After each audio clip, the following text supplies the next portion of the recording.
In this video, I will show you how you can build a Dutch roof, provide you with an example of it anyway. This one here has a 4-foot setback, and that would be 4 foot from the face of the garage wall to the face of the wall underneath the Dutch overhang here. Fairly simple once we know how it's done. We get a picture of it, get some ideas. You got a hip coming up to a double rafter. This is going to be a supporting rafter. It's going to support some type of a ledger. And I am going to make a couple more videos and put some links to them at the end to provide you with a few different ways to do this section right here. It might provide you with a little more support, especially if you have a wider span and a longer setback. View of the hip with the jack rafters here. And here we have the fascia board and the outlookers. Now I kind of drew a couple different ways you could do this because I don't know how much structural strength you're going to be taking out of the supporting rafters here by notching outlookers into them. So, you reduce this down from if the engineer requires a 2x8 and you cut an 1.5 inch notch in it, you're almost down to a 2x6. That might not make them happy. So I'm kind of just basing this off of what I learned from floor framing, where you can notch into the first 1/3. You cannot notch into the middle third of the framing of the floor joists. And so if that's the case, you probably aren't going to want to get carried away and put an outlooker down here. You're going to want to keep it up here somewhere and maybe just one of them instead of two like we see over here. Here's the ledger in the back, and it's not uncommon to make this a little larger. If you have a 2x8 ledger here, use the supporting ledger in the back or the supporting brace here as you just make it a little longer and give you a little more strength. So this is a 2x8 I believe, and a 2x10. You can always put a 2x8 and a 2x12 back here also.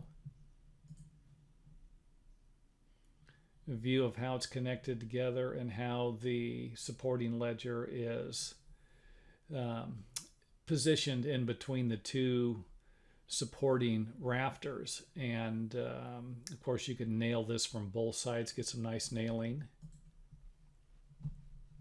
View from below, and you can see here where this ledger right here just simply notches or is shaped to fit underneath the rafter. View without the fascia board, we can see the notched ridge. You're going to have to notch it, otherwise it'll be sticking below the fascia board. Seen that plenty of times. And the ledger right here, only going 2 inches bigger. I was talking to my dad about this, and he was saying they used to use this so they could get some backing for the stucco or the siding that was going to go on here. But once you run this up with the sheathing, I'm going to show you a picture of it here in a little bit. You're going to see there really isn't that much backing. You're really not getting a lot of backing, but you still are getting the structural strength or the support from using a wider board here. Instead of a 2x8, use a 2x10.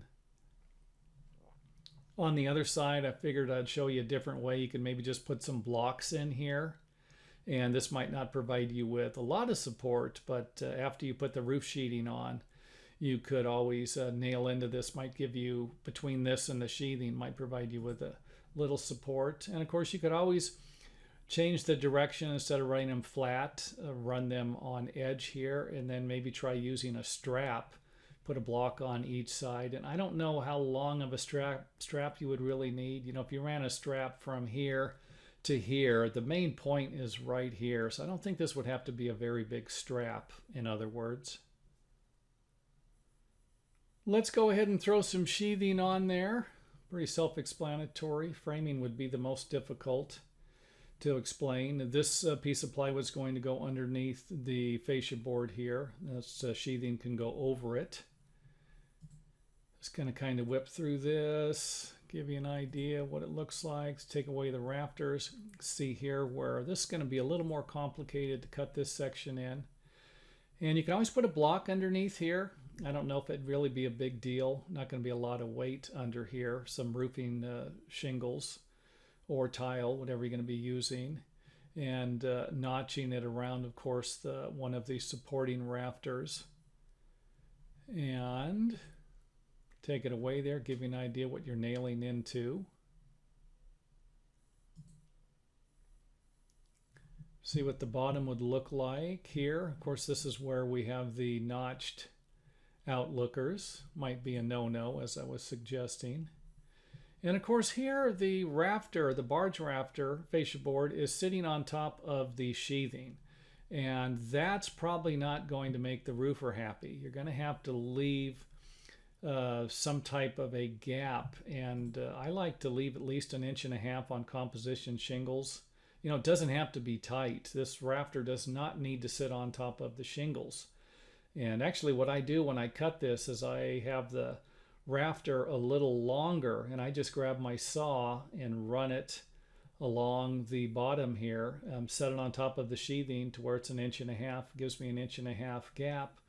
I run the saw along there and gives them plenty of room for the shingles to go under. So the shingles here will go under this and then over this. And hopefully that makes sense and you'll be able to build your own roof, Dutch roof. If not, don't forget, leave any questions in the comment area and I'll be glad to answer them as soon as possible.